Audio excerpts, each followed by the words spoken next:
Hi. Good night, beautiful ladies. Good night. Good night. Hello, hello, hello. Good Hi. night. Welcome to Caribbean Women's Network. Good night to everyone that's in the chat.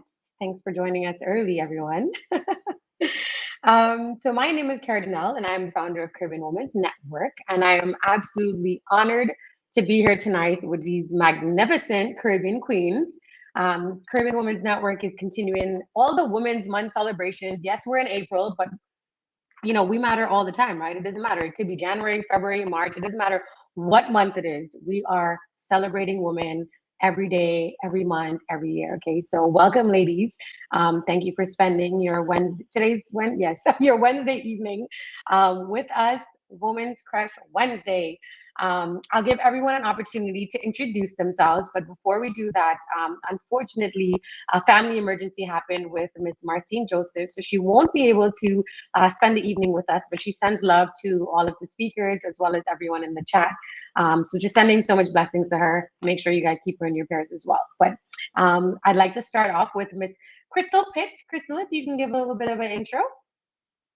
Hi, so my name is Krystal Pitt, co-owner of iHeart Fruit Box. So I pretty much do all things produce in the agricultural industry, and that's what my passion has come to be. And I'm super excited to share just some tips and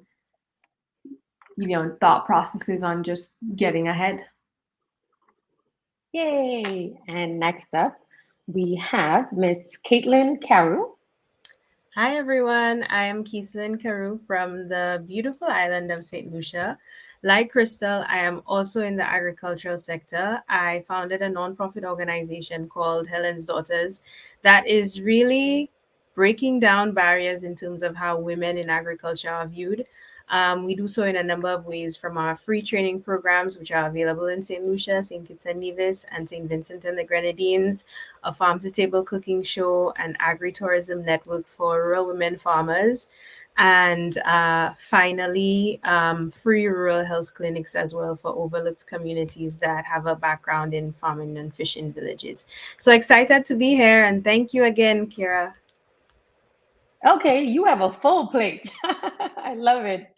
And next we have Miss Timeka Marshall. Hi, everyone. Like Kara said, I'm Timeka Marshall. I'm from the beautiful country of Guyana. I'm a singer, songwriter, performer. I've dabbled in being a promoter, doing events, just everything entertainment, I would say. So I'm just here to speak from an artist's perspective and shed light on that. Wonderful. And we have Miss Jane Wight. You're on mute. I don't think it went through. Of course. I mean, 2 years of the pandemic and I'm still on mute. Hi, everyone. Jane Wight, proud Trinbagonian. I am the first female CEO appointed to the Business Supply Group. That's Boss and Script J, Stationery, and a Printery. It's been an exciting ride, and I really believe that my journey from class clown to CEO can inspire others, because my legacy statement is I really want to be a Caribbean female CEO that can inspire people along their journeys, even if they struggle with mental health issues. So looking forward to the conversation and happy to be here, Carol. Thanks for having me. You're on mute. You know what? I clicked it. I definitely clicked it. So I love how diverse this panel is. And again, so we have Krystal representing from Jamaica, Keithlin is from St. Lucia, Timeka, Guyana, and Jane is from Trinidad and Tobago. So we have Caribbean queens from just across the region. So without further ado, I will have Miss, now it's Keithlin or Keithlin? I just want to make sure that I'm pronouncing your name right. It's like the man's name. So Keith and then Lynn. Keithlin. It's beautiful. So Keithlin. So today, Keithlin will be sharing with us about embracing your vulnerability. So I'm actually really looking forward to this. So without anything, here's the stage. Thank you, Kara. And again, I think it's so amazing that we have this panel for Caribbean women, because I think for a very long time, it's been difficult to have a group that we can actually share ideas and bond with. So great job. Kudos to you, Kara. As I said, Thank my name you. is my name is Keithlin, and I am the founder and executive director of an organization called Helen's Daughters. And I could go on and talk about some of my achievements and what we're doing and so on, but I really wanted to make this personal, on my backstory and what I think a lot of Caribbean women have gone through today. Um, so, a little bit about me. I am a village girl. I am from a small farming community in St. Lucia. From both sides of my family, maternal and paternal parents and grandparents have dabbled in agriculture, and I was never pushed into the sector at all. I'm sure, like many of your own countries, there are certain perceptions when it comes to where you come from, and especially certain perceptions when it relates to agriculture. So again, my family never pushed me into it.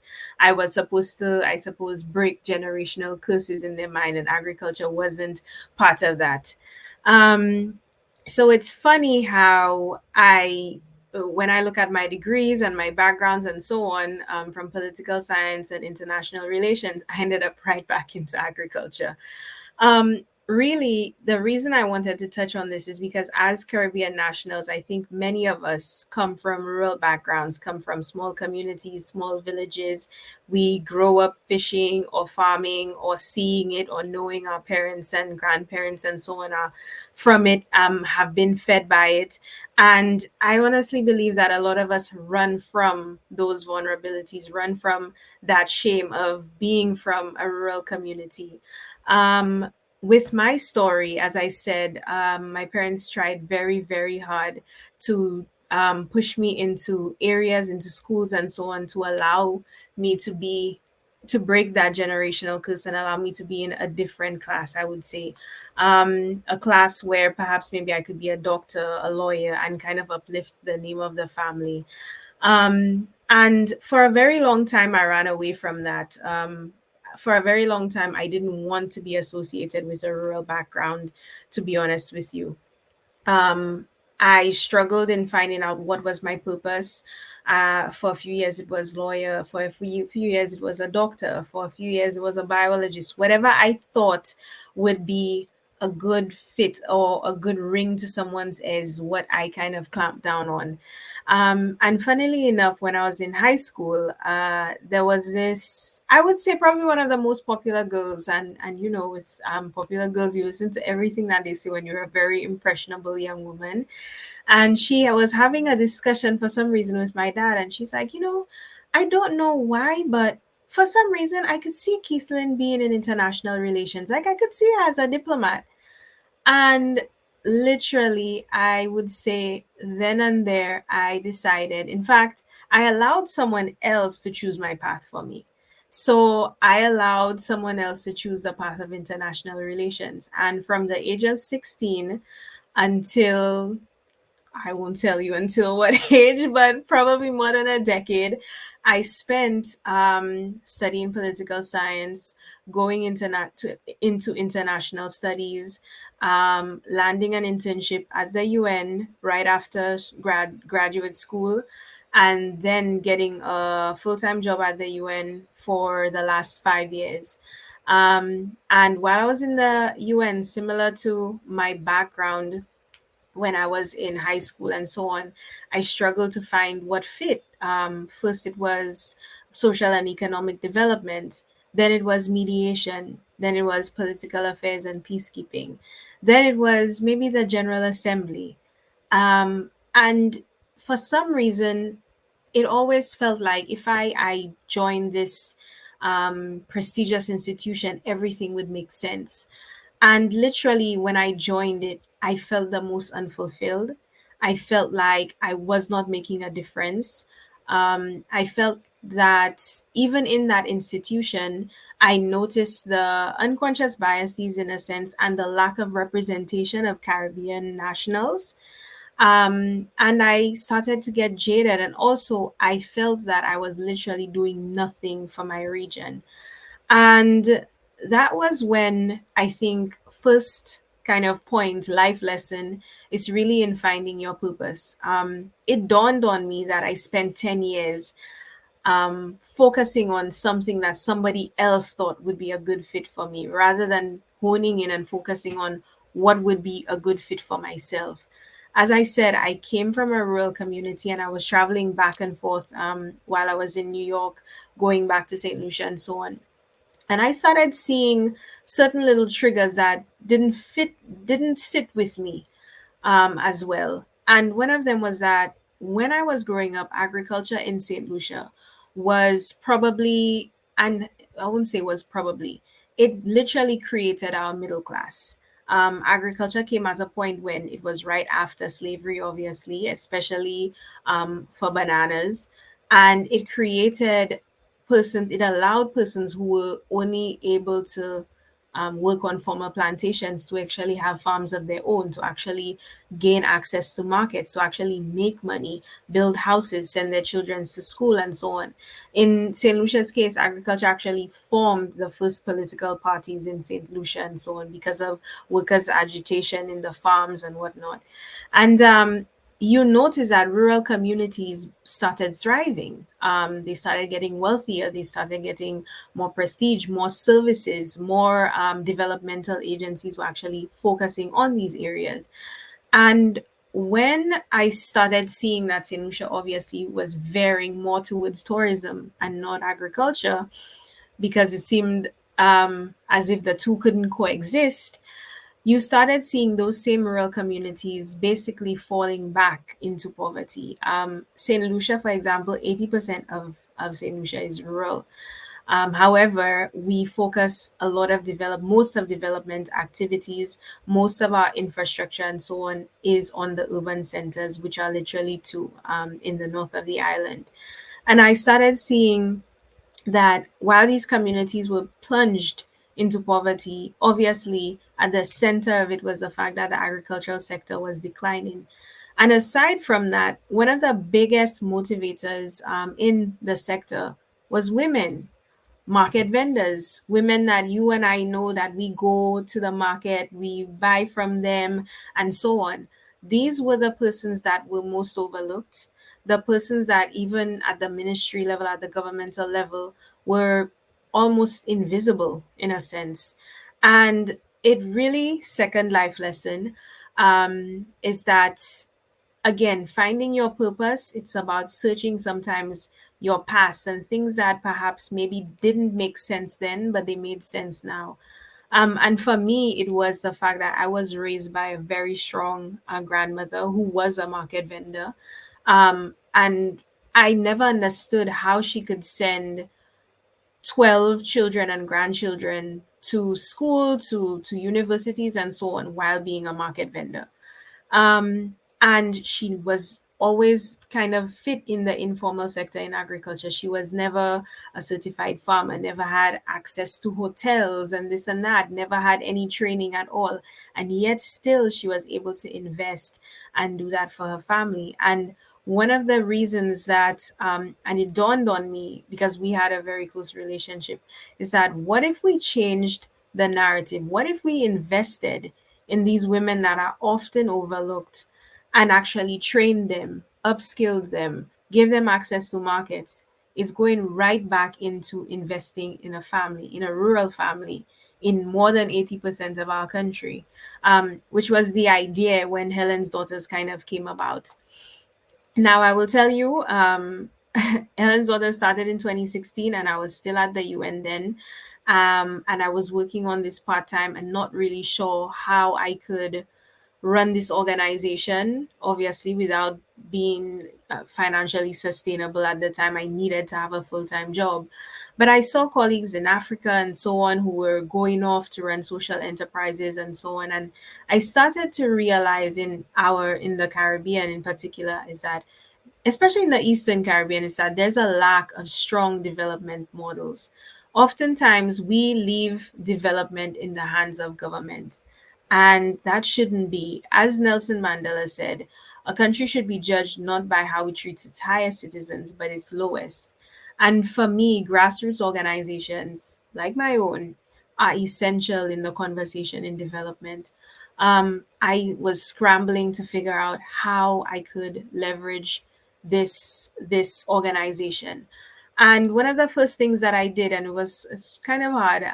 Obviously, we had like a rural women's summit, to find out what the issues were, what the needs were, and so on. We started a lot of advocacy on social media because I noticed if I'm away, I have no money, what can I possibly do? I have some free tools. I have Instagram, I have Facebook. I can start advocating in a way that nobody else has advocated for on behalf of women in the sphere. And it started working for us. But what I started noticing was that many persons, especially men in the sphere, were like, oh, that little girl, this is cute. This little hobby, this is nice.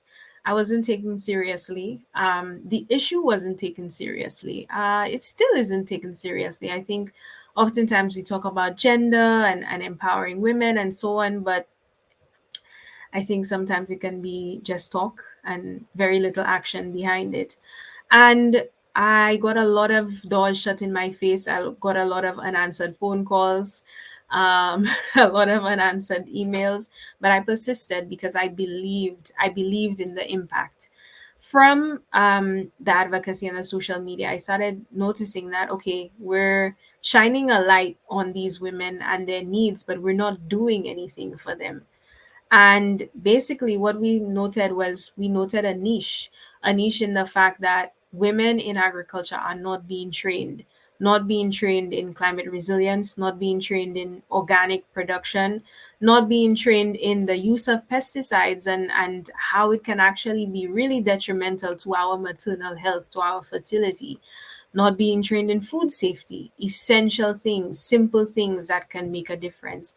And obviously, not creating linkages so that some of these women can upskill themselves to the point that they're selling to supermarkets or to hotels on island. And we came up with the idea of the Rural Women's Academy, which was completely free. And for the first time, it was funded. For the first program, it was funded in portion by my salary. But I took a bet on myself, on the organization, and it worked. The first year, we got about 40 women. We continued by the second year. By the third year, when the pandemic hit, we were literally the only agricultural organization that pivoted and did something virtually. And we had 118 women obviously sign up for the course.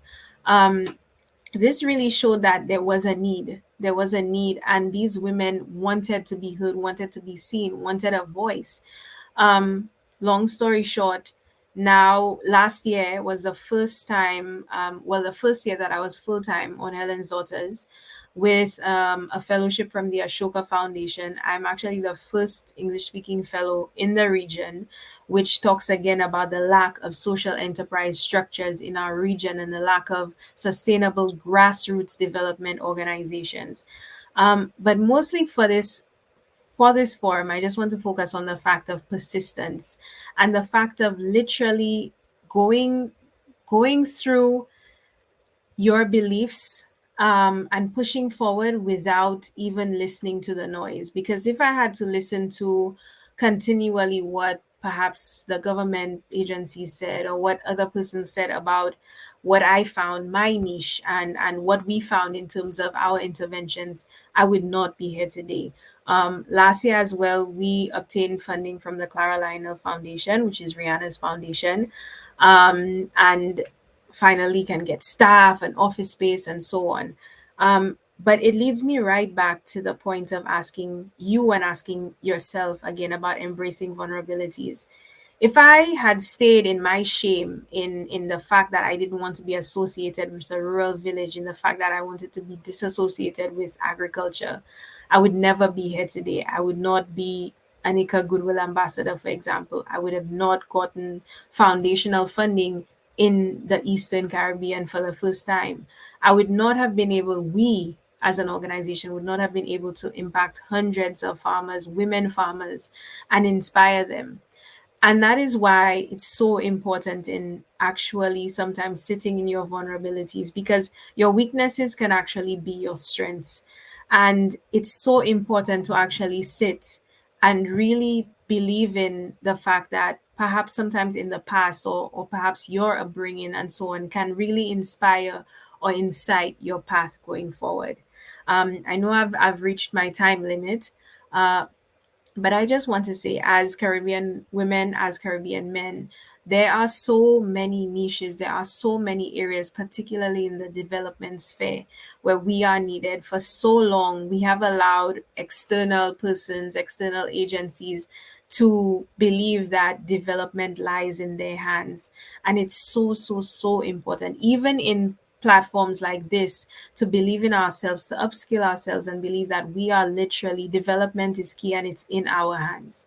So, with that being said, thank you so much. I cannot wait to hear the other speakers tonight, and I can't wait to answer all your questions. Thank you, Kara.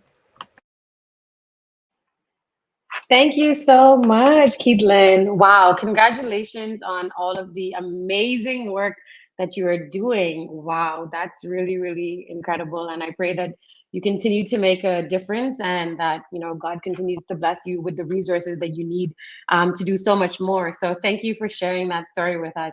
And I love the your weakness could be your strength. I think that that's a very powerful statement, because a lot of people will look at their weakness as obviously a weakness and can't see past that. So thank you for sharing again. Next up, we have Krystal Pitt.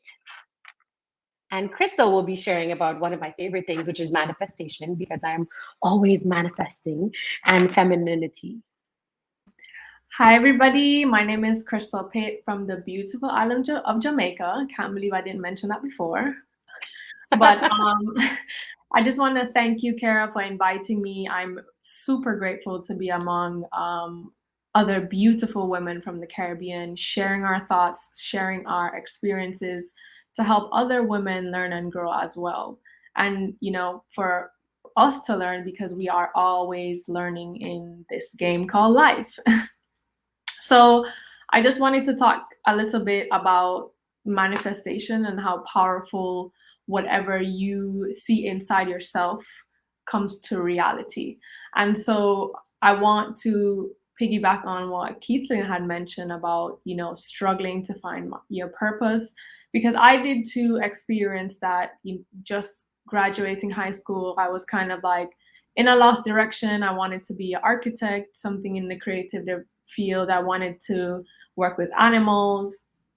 So I was in between, you know, architecture, veterinarian, and then I, you know, moved on to marketing. And so I was just in between, in and out, in and out. But a few years ago, I actually transitioned into a plant-based lifestyle. So I am vegan. And I think along that journey and just unlearning and relearning a lot of things, you know, kind of led me to my purpose of fruit, essentially. Well, I would say all produce. And just like what Keithlin had mentioned as well, I do see the need for the interconnection of the communities within the Caribbean in the agricultural department, because just what I've been able to learn and decipher from being in the agricultural department more in the United States is that there is such a disconnect. And I would, you know, it's my dream to kind of help connect that. And it's crazy because, you know, the universe always has a plan and everything happens for a reason. And I'm so glad to be connected with other women that I know, like, after this, we'll be able to even do more work together and, you know, come together. So over a few years, I've just been gaining knowledge on food, fruits, growing fruits and vegetables, and starting a fruit company, creating relationships with suppliers, hundreds of farmers across the US, South America, Africa, and the Caribbean, just so that, you know, the biggest thing that's happening nowadays is food security, which is why another reason why we started iHeart Fruit Box is to be able to supply quality tropical produce to anywhere in the US and Canada. And the plan is to diversify that market within the Caribbean.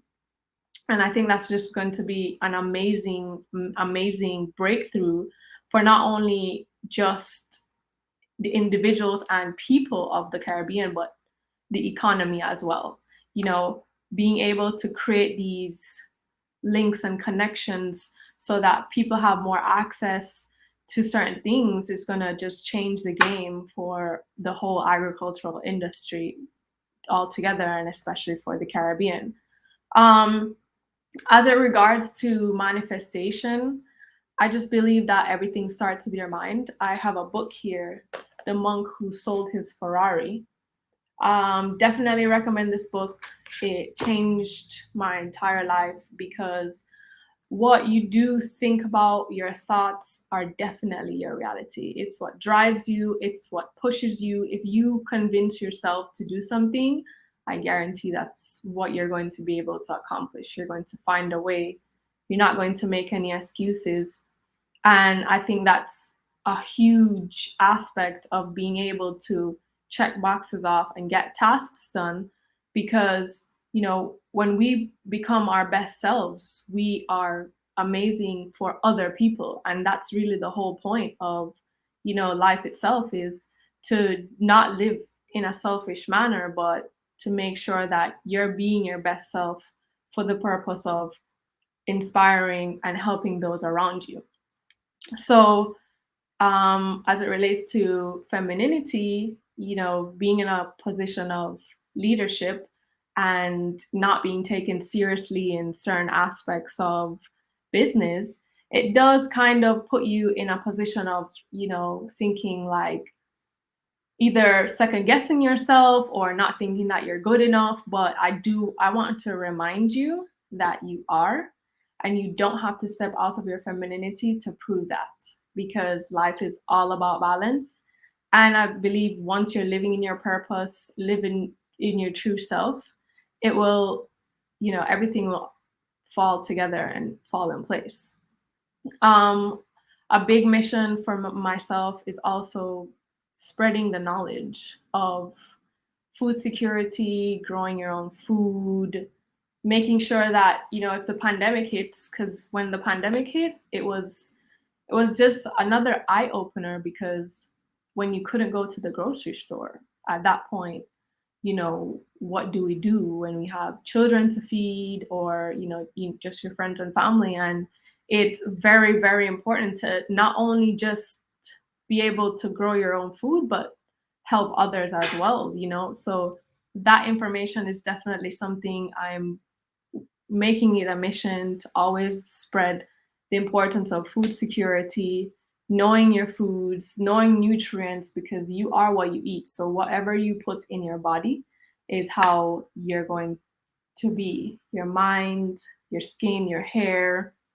So, you know, it all starts with you. Make sure to get that mental clarity, mental strength, because it's going to take you where you need to go. And, you know, just over this past few years, a lot of ups and downs, not only just with the pandemic, but, you know, just life itself. And with that mental strength, that manifestational power, it, you know, it definitely helped me to get to where I am at now. And I just want to say thank you so much, Kira, for inviting me on this panel again. And I'm so honored to be amongst these beautiful women. And I'm so grateful for everyone that's tuning in. Thank you so much. Thank you so much, Krystal. Round of applause.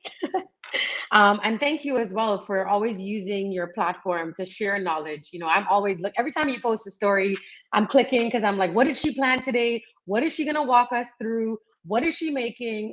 So I for sure really appreciate that you use your platform to educate those, because even though I'm from the Caribbean, there are some fruits that I may not know. There are some things I may not know about planting. I try to have a green thumb. It doesn't always work out. But I really, really appreciate that you use your platform to be able to share knowledge when it comes to, you know, food and nutrients and all these other things. So continue doing the great work that you're doing as well. And it's funny because just yesterday I got a message from someone and they told me that I need to read the book, The Monk Who Sold His Ferrari, and they sent me the link to listen to the audio. So if anyone's interested, sorry, I actually have the audio, so you guys can just drop a message in the chat, and I can try to get it over to you as well. Looks like okay, I will definitely send it over to you. But I'll actually check the audio too because I would listen to it again. I got y'all. Same thing for those in the chat. I guess that's just the universe, conspiring to just continue to let us be in awesomeness and learn and, all of that good stuff. So before we move on to the third speaker, I'm just going to take a quick little break to say thank you to our sponsors. So both to Duke and Dame and GenX Carnival. I will run a quick ad here and then we will be right back.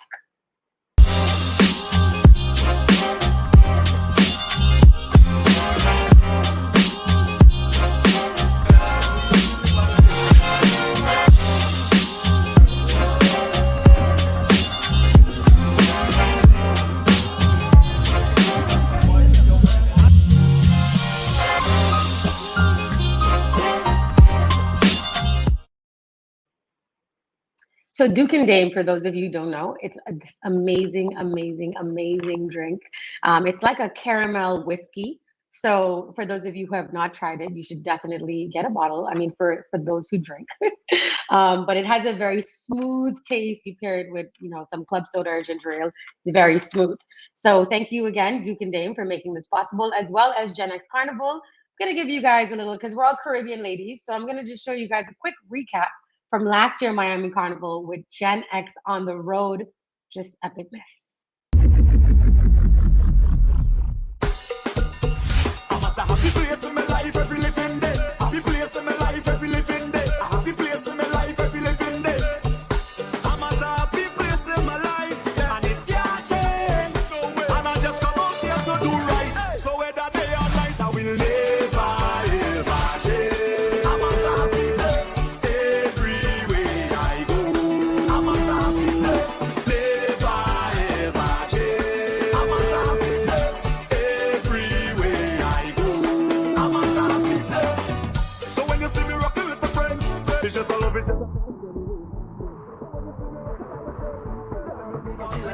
Touch me. When them girl get a taste, them coulda swear Cadbury sponsor me all night. Some girl get wicked at the knees, my flavor right feels so sweet all night. Oh Lord, my kind of style she like. She said my kind of style so sweet. Oh Lord, my kind of vibe she like. She said my kind of vibe so sweet. She said take control like you belong. I rock it up like when the cops stop. Afraid that I make it so now I slow down. And she said increase the speed up and I cruise. One time she said she never feel this kind of love in she life. Oh Lord, she feel like it's a sign of the time. Well baby girl, if this is the last day of your life, you are we go down in a passion of vibes. When them girl get a taste, them coulda swear Cadbury sponsor me all night. Some girl get wicked at the knees, my flavor right feels so sweet all night. Oh Lord, my kind of vibe she like. She said my kind of style so sweet. Oh Lord, my kind of vibe she like. She said my kind of vibe so sweet. She said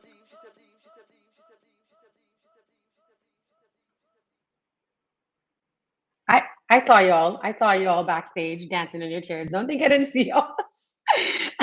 I am so ready to be on the road with GenX Carnival 2022. Thank you again to GenX for always supporting and showing us love. We actually have one of the members here with us from GenX Carnival, Miss Asha Dalling.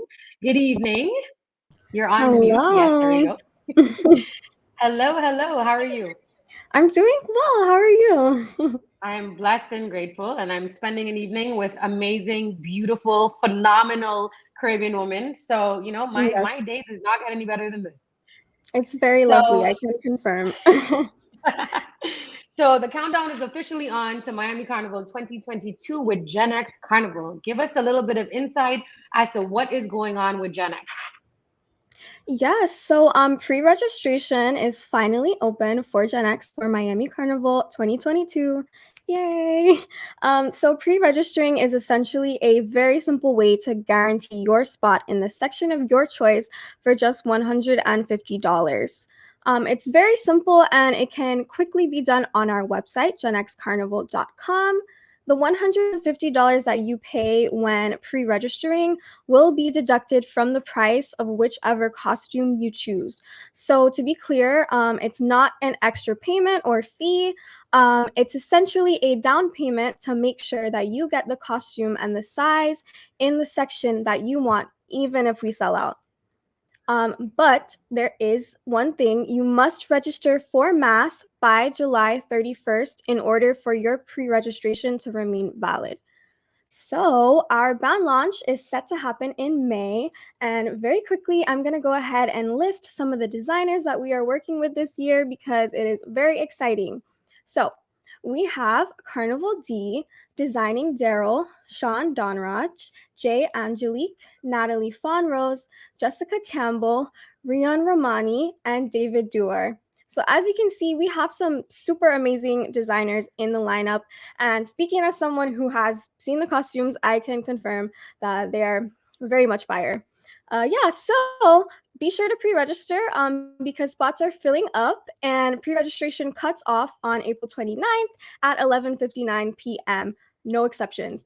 And trust me, you do not want to miss out. So once again, the pre-registration process can be done on our website, genxcarnival.com. And if you have any specific questions about the pre-registration process, you can just shoot us an email at customerservice@genxcarnival.com or DM us on Instagram at genxcarnival.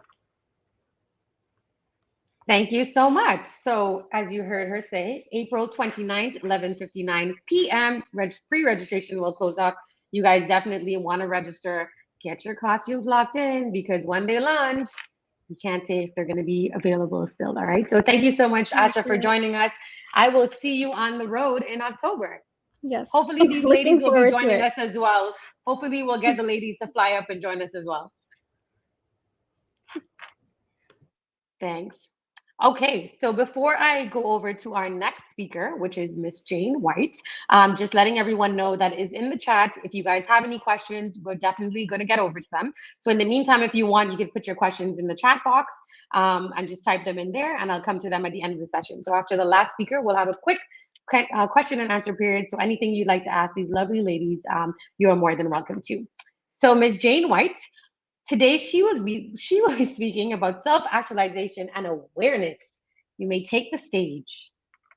Hi, everyone. So I always like to start with, my story and how I see my journey, because if you had asked me when I was 6 years old or 12 years old or 20 years old or 25 years old, I would never have said that this is where I would have been. As I mentioned, I'm the first female CEO of the Business Supply Group. And when I look back on my life, I really was the class clown. I was always fighting for last place in school. Like my goal was, it was 42 of us. My goal was not to be 42.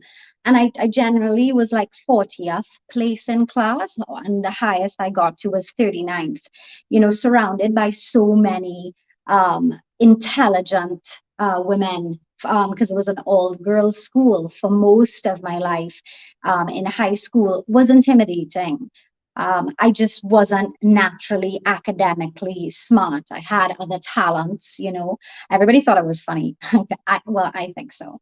I was easily distracted. Like I recently read my report card from high school, and it was like, Jane has great potential, but needs to settle down and apply herself to math, And that kind of carried with me, and it's amazing what stays with you for my whole life. I was not smart enough. And the whole feeling of this imposter syndrome and that I'm not good enough started at a very young age. I didn't let it bother me. I always had other talents. I would help organize Mayfairs and parties, and my true strengths would have shone in different areas. And I was always outgoing. Coming down to the end of high school, things started to pull together a little bit for me in terms of how I would study. Different teachers brought out different sides of me, so I was able to, because everybody was doing it, is going to do my degree. My cousin was like, you have to apply. And I was like, I don't think I'm going to go. I wanted to be a flight attendant. My father was a pilot. I was like, oh my God, I'm going to travel the world, see so many people. And then I found out when I was about 15 that you had to be 5'5" to be a flight attendant. And I was 5 foot. So that's it. My dreams dashed. So I'm like, okay, what else am I going to be? And my mom was a secretary. So I thought, okay, maybe I could do that because academically I wasn't as strong. And that's what I saw myself as for a long time. And I definitely struggled. So when everybody was going to university and applying, my grades were kind of not great, but okay enough. I was able to get to university. Somebody suggested hotel and food administration, just like Keithlin. Like somebody else told me that I would be good at hotel and food administration. I was like, yeah, okay, that sounds good. Transferred later into HR because I thought about working nights and weekends, which is what they would have told us at the beginning. And I was like, I don't want to work nights and weekends, you know? So I kind of stayed into HR, still struggling, still failing, still doing okay, very average. And when I got home, because I actually graduated, I felt like, oh my God, I am so it. I made it. I went to university. I actually got a degree. And coming home to Trinidad, I felt so accomplished. And I went on a series of interviews and I got 8 declines. Like, no, you can't go. I don't know. Sagicor told me no. BP told me no. I mean, there was lots of companies, no shade to them because I think that they're great companies. I just got so many no's and one offer to be an executive assistant. And I was like, this I'm meant for more than this, because I started to get that confidence while at the back, which I think a lot of women have, even more so than men, is that self-doubt. And the self-doubt creeps in. Okay, I got 8 no's. Should I take the executive assistant in HR? Should I do that? Is that what I'm meant to be? But I always had something at the back of me saying, you're meant for more, you know? And my parents never told me what to do. That I always felt like that was a kind of frustrating thing. They never said, be a doctor, be a lawyer, be a pharmacist, be a vet. They just said, you can do whatever you want to do. Like, just figure it out. I'm like, that's a lot of not helpful information, but it allowed me to be able to do it for myself and figure it out. And I felt that that was hard, so when I started pushing myself even more, I'd taken up an administrative job for a little bit in the Yachting Association, which was quite interesting. But then I actually got an HR manager job. Somebody took a chance on me. I laid it all on the table in the interview saying, I will be the best. Even if I don't know, I will find the answers. I joined the Human Resource Management Association. I said, if people don't see me for what I can accomplish, I'm going to just join everything. I'm going to join everything I can. I'm going to reach out to people in my industry. I decided to do my master's because I was like, okay, what else am I going to do at this point in time? How do I separate myself from the pack? How do I show people that I have potential, which I started to feel along the way?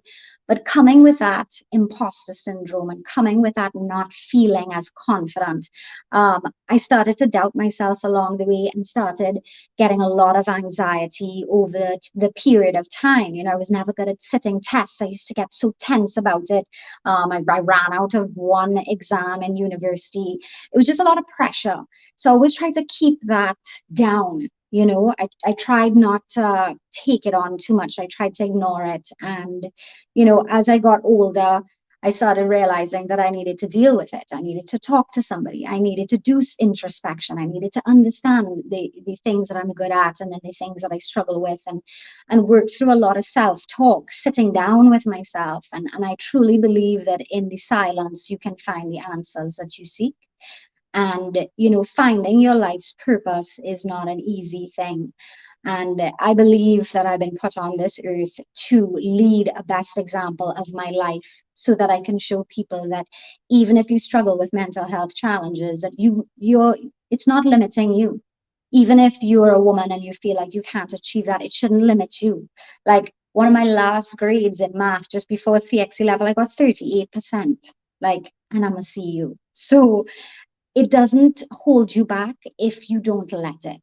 So I had to embrace who I was, that class clown, not good at math, the insecurity that I felt, and I had to let it go.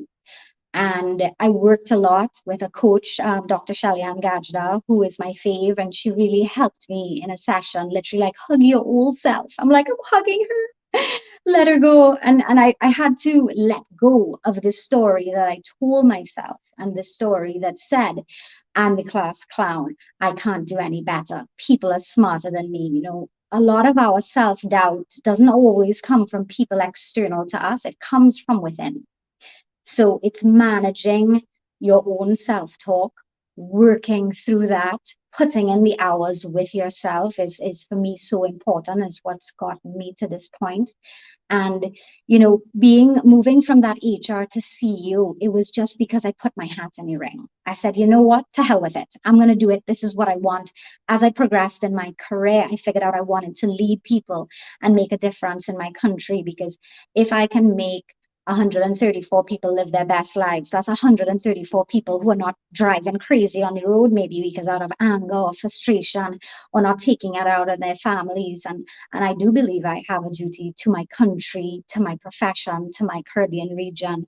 And I think that there's so much untapped talent.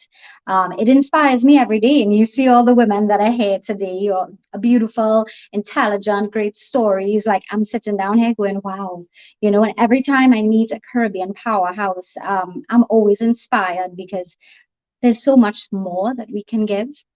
And, you know, to live in your purpose is something that many people don't spend the time to figure out.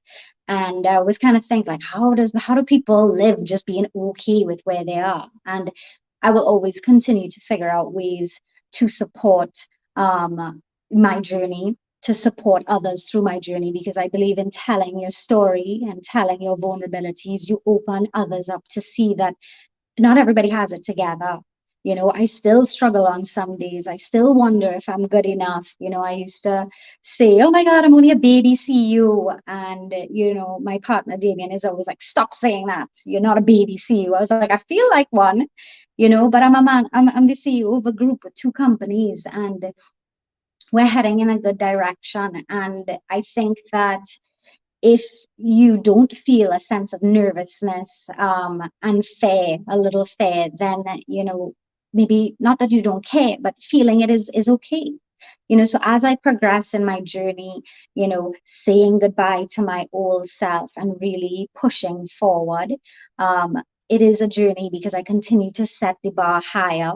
I continue to have the little bit of imposter syndrome keeping up, and I know my time is running out. So one of the things that I would say is, you know, don't let anybody stop you. Don't let anyone stop you, because I have been told, you know, by people saying, oh, you know, this is a big job, huh? You know, this is a big job. Yes, I know it's a big job. I got this. Yeah, you have to tell yourself that.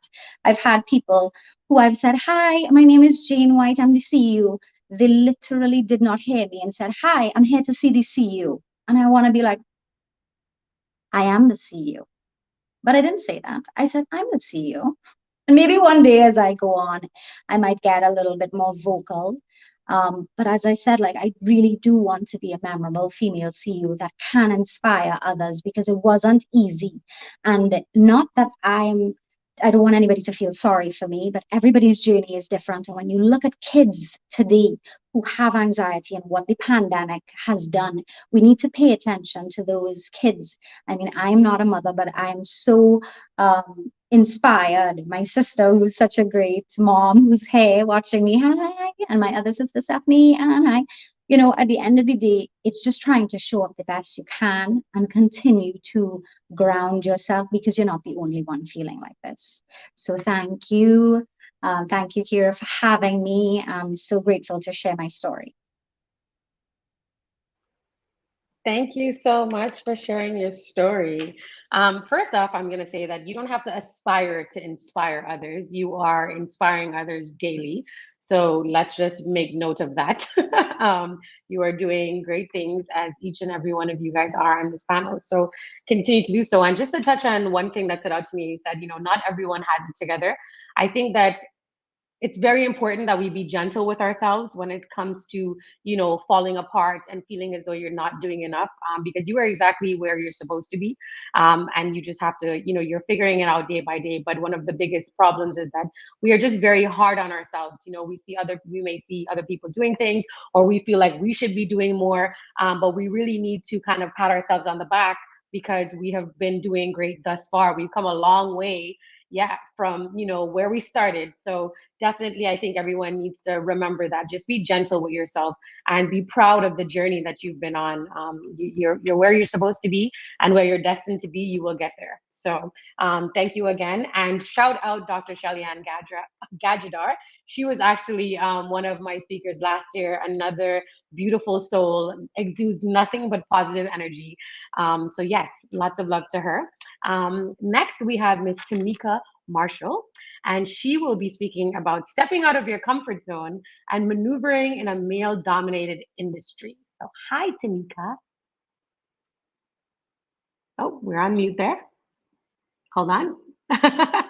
Okay, it's good now. There you go. Once again, good evening to everyone. It's a pleasure being here. I'm actually very happy that I'm the last speaker because I got a chance to hear everyone.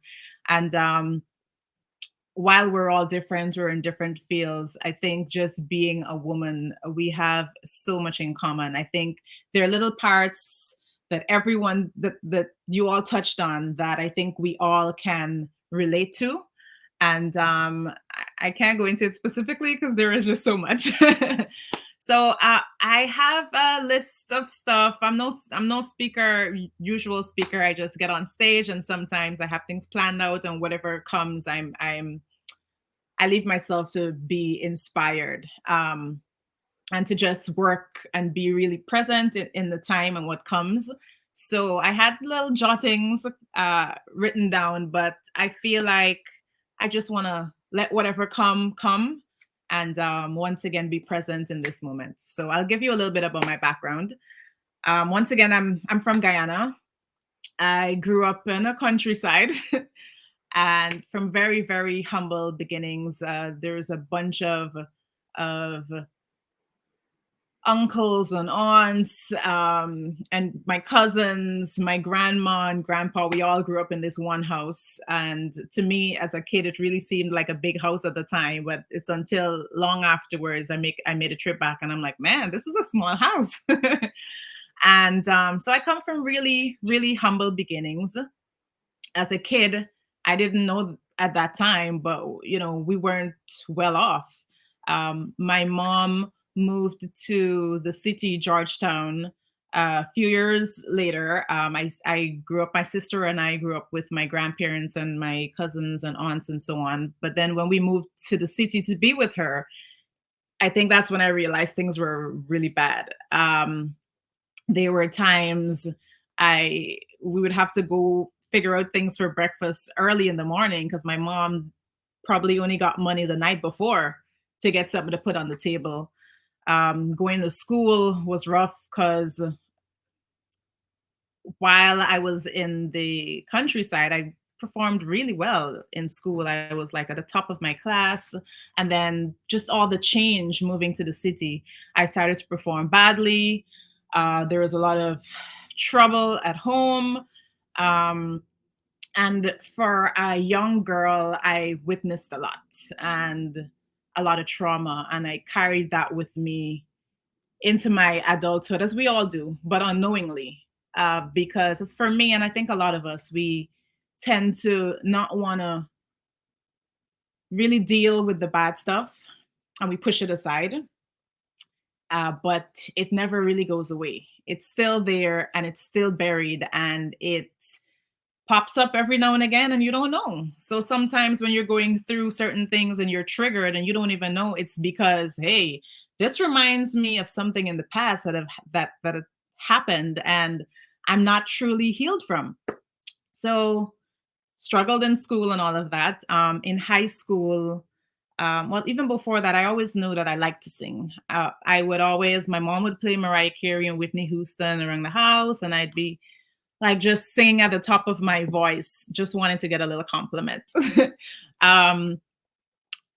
But in school, I was always very, what should I say? I was a little class clown too. At least I'd like to think so. But it was always a show. I feel like I tried to be that funny person because I never wanted anyone to notice certain things with my background, to notice, well, Timeka's coming to school and her socks are looking dirty for a reason, or, you know, she's not too well put together because there are things that are happening at home. You know what I mean? And so I would just try to put on a little facade. I entered a high school pageant one year in my senior year of high school. And for my talent piece, I sang and I won Best Talent. And from then on, a teacher forced, well, not forced, but encouraged me, I should say, to participate in a jingle competition that was countrywide. I didn't want to do it. I'm an introvert and extrovert at the same time. So I'm like, ugh, I'm really shy. I don't want to do this. This is too much. But I participated and I won. And after winning, I just kind of was put into the spotlight. A few persons hired me to model, and like I was just on TV and that kind of thing. And it was very different just being pushed into the spotlight. There were a lot of criticisms just from, I want to say, everyone. And it was a very, very challenging time for me. I was a teenager, and people can be very cruel. I think in a world of social media, you know, we all see it in comments and how people can get just sitting behind a computer or your phone and just typing all sort of stuff. But to be a teenager coming out and trying to do something positive, and something that just exploring your talent and trying to build a career, I was teared down a lot. There were a lot of rumors, and it really broke me inside. I dealt with a lot of anxiety, a lot of depression for a very, very long time. And of course, usual Timeka fashion, I would just push it aside. And you know what? I'm just going to keep on going. I'll keep on going. No one could put a stop to me. But at the time, it's just a face that I'm putting on, because it really hurt. It really hurt a lot at the time. So yeah, so I'm doing music now, and I got a contact to go record in Jamaica. So I pretty much packed up, and I was in Jamaica for quite a few years, networking, just maneuvering myself and trying to figure out the music industry, how to get on the airwaves, how do I work with these different producers, and you know, just how to get things going. And that was another very interesting time for me, because there was no support, there's no family support. My family was never really on board for me being an artist, being in the creative industry. And just to think of a young girl in a strange country by herself, no guardians. And so sorry, I got distracted. I just saw some messages. Ryan and Blaze, hi, I'll check later. Yeah. Yeah, it was a very tough time being a young girl, new country, a lot of predators, maneuvering yourself in the music business, dealing with a lot of males, obviously the male-dominated industry. No one to really chaperone you and to say, hey, this, that, you know. So just dealing with men, and sometimes people being very, what should I say? I mean, there are a specific incident where I remember trying to talk to a producer and saying, okay, when are we going to get in studio? When are we going to work? And then he's literally saying to me aside, when are we going to have sex? And just to hear something like that, it leaves you in such a place. What am I doing?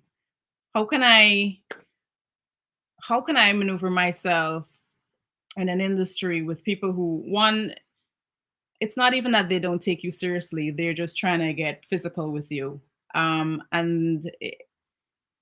You know, sorry, I just see my time up here.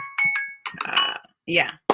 So that was You're fine, girl. Keep going. Okay, thanks. That was challenging. And just coming from Guyana, I'd already built a name for myself. A lot of the big shows that were going on, people would call for me, but yet I would take whatever I get from my earnings, whatever from shows, any endorsements, and I would go invest in myself in Jamaica to figure out, just invest in getting recordings done, my music videos, moving around. A lot of the times, if I know I'm really short on cash and I need to go to the studio, I would sacrifice eating just to take that money because I know I need to get a cab and go over to the studio, you know? So a lot of sacrifices. And then I was doing reggae dancehall, of course, since I was in Jamaica. That I did for a little while, and then I really, really got depressed and missed home, and I took myself back home. And then a few years later, I found myself doing soca. And it's a funny story how I found myself into the soca industry just pretty much by accident. There was Guyana Carnival coming around, and you know, I always, I'm a big Carnival fan. Those who know me, and I'm like, okay, this is happening. Then we need to do music for the festival, for the carnival. We need to have proper representation in the music aspect. And so that year I did a whole lot of soca. Before that, I would have done a few things. I did a collaboration with Skinny Fabulous, a collaboration with Kes, which some songs were bubbling, but it was never really, And then since that, it just kind of like stumbled into the soca industry. And I feel like it is a lot of times when you're searching, you need to take a step back and let things be. And I now take the approach of just being water and be free flowing, the ebb and flow of water. That's how I want to be. And even now I find myself really applying that to life in general, because I've been doing music for over 10 years. I am the leading artist, not just female artists, but artists out of Guyana. I've opened up for Neo, Trey Songs, a lot of the Jamaican acts, pretty much any of the big artists that came down to Guyana, they would call for me to open up. I've now since migrated to the US, and I've just been looking at life a lot differently and just thinking, you know what? And I've heard a lot of the ladies talk about purpose. And I'm here to say that we can have different purposes.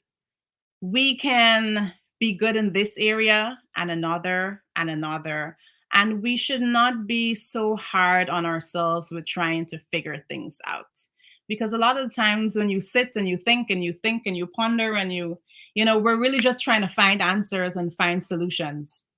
But in stillness and in silence, a lot comes. And even just like in music, I never really tried to be in music at all. It wasn't something I was really pursuing. It's just something that I just fumbled into.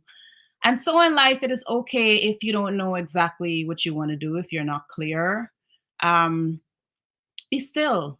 And if you have something that brings you joy, something that you find really fun doing, do that. Everything that is fun and brings you joy, do as much of that as possible. So you can find yourself having all these many interests and be talented in all these different areas, and that is okay. So in wrap, I feel like I fumbled all over just in wrapping up. I want to say thank you all for having me here. Kira, thank you so much. And I hope that, okay, Blaze, yes, we're sharing my single that we're promoting right now. Anything you want. The new video's coming out soon. Blaze, okay, we're pushing it, yes. So yes, once again, thank you so much. And I've learned a lot from you ladies, and it's such a pleasure being here and sharing this platform. And just like the tagline, yes, women can. Amazing. Wait, did we? Oh, we almost lost Jane. There we go. You're back. Thank you so much, Timeka. So wonderful hearing from you. I always see you on a stage performing, whining, and I never really get to, have a full conversation, a full in-depth conversation with you, to, get to know who Timeka Marshall is. So I'm so grateful to have had this opportunity to get some more insight into your life and, just all of this great information. So thank you. And I pray that you will continue pushing and do amazing things, anything you want. That is the new single that's out. So, we have to make sure and go check it out, buy the music, support the artist. Thank you. So I know we're a little bit over the time. I see that we actually have basically a question each for each speaker. So I will run through these questions and then we will wrap up for the night. So let me scroll back up here. So the first question that we have is for Keithlin. So it says, I'm wondering if you had an interest in expanding your organization to other islands, and if so, if also you had any interest in fair trade labeling. It's a big deal in the US, especially if selling cocoa or coffee. Thank you for that question. And we expanded from last year to St. Kitts and Nevis and St. Vincent and the Grenadines. We are working our way up the chain, and we're also hoping to expand to Africa later on. With regards to the fair trade labeling and fair trade in general, we have a partnership with Hotel Chocolat, which is not only a hotel, but one of the largest premier chocolate makers worldwide. And we actually have a farm on their property. So we are working with them with regards to sustainability in agriculture and also in the fair trade side of things. So yes and yes. Great. Thank you so much. And the next question we have is for Krystal. So for those of you who are finding it hard to integrate better eating habits into their lifestyle, what advice could you share? How do you stay consistent, especially if you love Caribbean food? Listen, whoever wrote this, Asha, I need an answer to this question as well. So please enlighten me. So you're on mute. I feel like we all had to do it, right? Yes. So thank you for that question as well. As far as eating habits, what really keeps me consistent is the knowledge that I've been able to obtain. So I do recommend obtaining knowledge and sticking with it. So if you learn about something and you know it's bad for you, that's also where the mental strength comes in to avoid it. But I'm going to give you some great news. There is a replacement for literally everything. I'm a Caribbean girl as well, and I used to bust up all of the things that you guys do as well. But I've managed to find replacements, and you really realize that it's really the seasoning, because you're not going to eat the meat raw or anything like that. So, just unlearning and relearning, be patient with yourself and understand that, growing up, it took you your entire life to even learn how you're eating now. But if you just stay consistent with just gaining knowledge and applying it, when you do feel the benefits of being healthier, it's gonna motivate you to want to keep going. Okay, that's some pretty good advice. All right, Asha. So we'll have to converse about this and start, getting a little bit knowledgeable about the things that we're eating. And next up, we have a question for Jane. So this is from Candace. What's one piece of advice you would give to another young woman who may be feeling as you did in your teenage years and may not fully understand the emotions?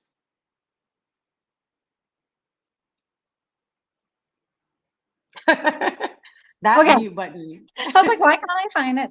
What I would say, Candace, is a couple of things. Reach out to people that you admire and that you have access to, if that's possible, because understanding what others have gone through is something that can be really helpful. Attending a session like this is great. There's so many free sessions that can help, where people speak about their journeys, especially with the pandemic. There's so many free videos. You could look at books. There's access to information and stories about people like you, because sometimes, or people like me, or people with insecurities, and the more that you know that you're not alone is helpful. Reach out to people in your industry, if in your family circle, and then assess do you need therapy? And that's not no shade. I think therapy is a beautiful thing, and it depends on how deep seated that is. You have to look at that as well. And some days you just need to hype yourself up, put on some music, tell yourself you a bad bitch. Sorry, can I say that? And and keep going, and keep going. All right, keep going. Thank you very much. And our last question is for Timeka. So this is from Christina. Being an artist in the spotlight, what do you do when you notice any past triggers coming up? Do you have any coping methods or techniques to help you stay grounded? I am loving the vulnerability in these questions. I just want to say that. Yes, so thanks for that, Christina. I definitely, one of the things that I did that I know that I needed for myself is to deal with my past.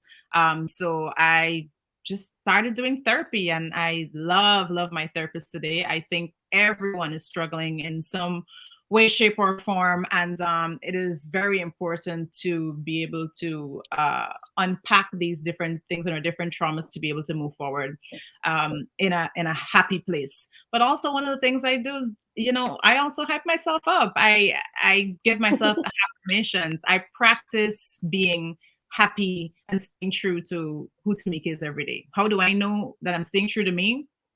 It feels like peace. It feels like certainty. It feels like calmness. It feels like a breath, like a sigh, like a release. Like sigh probably isn't the best word, but it feels it just feels good. So I go around saying different things like, "Oh, I'm just awesome. I am a work in progress, but I'm so good in comparison to who I was, where I was. I am doing a great job. I'm proud of me. Like I'm gonna be the best person ever." Different things. You find what's good for you, what feels good for you, and you say it out loud, and you go ahead saying it all day as you drive around, you practicing it, and it does amazing for you. And that really, really works. I actually have Post-it notes in my bathroom that every morning I go in there and I talk to myself. And sometimes, like this morning, I looked at myself and I was like, are you really talking to yourself? But I do every morning. Like as I said before, it's very important to be kind and gentle with yourself. So just you are your own hype man. At the end of the day, you should be your biggest cheerleader. So if you have to wake up in the morning and be like, I am the greatest, and be on some cocky stuff, that's what you need to do. Okay, I am that CEO. The same energy that Jane has. That's the energy that you have to carry with yourself, because you are a boss in your own right. You are amazing. You are unique. You are phenomenal. You are a Caribbean queen. So I agree wholeheartedly with everything that Timeka just said. So as we wrap up, I love to ask this question to every one of my panels. If the whole world is listening right now, so if you can leave one message, this is the entire world, universe, every planet is listening. What is one message that you would each leave with everyone? So I will start with Jane. And you are on mute again. For the love of God. I'm gonna get this at some point. What I would say is you can only do your best, and your best is good enough, even if it isn't the same on every day. And don't be too hard on yourself. Yes. Okay, girl, I see you. All right, and Keithlin. I would say, as Caribbean people, let's not allow development to be dictated by other persons. Development is literally in the palm of our hands. So let's take charge. Whoop, whoop. And Timeka. You're on mute. No, are you on mute? Yeah. I would say be selfish with yourself. Focus on you. Be the best person you can. Place a lot of emphasis on bettering yourself and being the best person you can every day, and really taking care of yourself. If everyone would really take care of themselves as they should, we all can get along that much better and put our best foot forward. Amen. And last but surely not least, Miss Krystal. So I would definitely say that in awareness, you will realize that everything does happen for a reason. And with each experience comes a lesson that you've learned to either help you get where you are today and help you move forward for tomorrow. So definitely just, you know, take it for what it is and just try to learn and understand from it. I love it. And I would say, you know, be kind to yourself and be kind to others, because love is always the answer, ladies and gentlemen. So thank you so much, everyone. Ladies, please give yourselves a round of applause. You guys were absolutely incredible. Thank you for making time to be here with myself and everyone that has logged on. Everyone in the chat, if you're at home, if you're in the car, wherever you are, give yourselves a round of applause for making time. This is you investing in yourself at the end of the day. You're spending time with all these amazing people, learning from their stories to better yourself as well. So give yourselves a round of applause. Ladies, you guys rocked. I can't wait to be able to meet you guys in person. I can't wait for a Caribbean Women's Network in each one of your countries, your cities again. It's coming back. The end of this year, rolling into 2023, we're coming back. But I'm really looking forward to meeting you guys in person and, you know, continuing to support you guys. Whatever you guys have going on, definitely let us know. However we can support, we are there. But again, thank you so much for being here. And thank you to my sponsors, Duke and Dame. GenX Carnival could not have done this without you guys. Ladies, sending you guys so much love and light. And I really do hope that you guys have a blessed evening. Again, thank you for being here. We are here to celebrate amazing women like you. That is, you know, the mission for Caribbean Women's Network, to celebrate women who are doing incredible things in different industries and just creating a space for us to share our stories and be able to connect and support one another. So thank you again for sharing in this. Have a good night, everyone. Thank you. Night, guys. Bye. Bye. Bye-bye.